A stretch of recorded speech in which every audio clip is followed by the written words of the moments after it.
Kanchan Raj Muzaffarpur. DJ Kanchan Raj Muzaffarpur.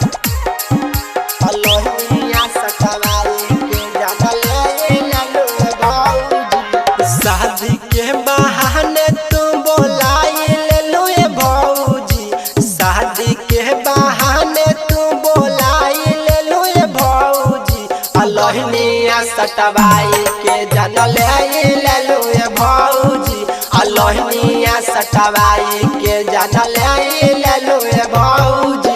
शादी के बहाने तू बोलाई ले लो ये भौजी, शादी के बहाने तू बोलाई ले लो ये भौजी, अलोहनिया सटवाई के जन ले लो ये भौजी, अलोहनिया सटवाई के जन ले लो ये भौजी, अलोहनिया सटवाई के जन ले लो ये भौजी। डीजे कंचन राज मुजफ्फरपुर। डीजे कंचन राज मुजफ्फरपुर।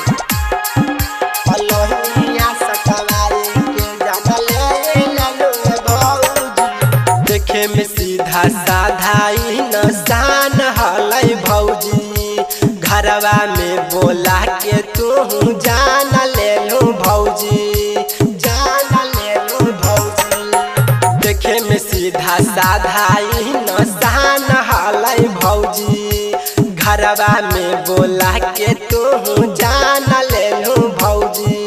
शादी के बहाने तू बोलाई ले लो ये भौजी, शादी के बहाने तू बोलाई ले लो ये भौजी, अलोहनिया सटवाई के जन ले लो ये भौजी, अलोहनिया सटवाई के जन ले लो ये भौजी, अलोहनिया सटवाई के जन ले लो ये भौजी। डीजे कंचन राज मुजफ्फरपुर। डीजे कंचन राज मुजफ्फरपुर।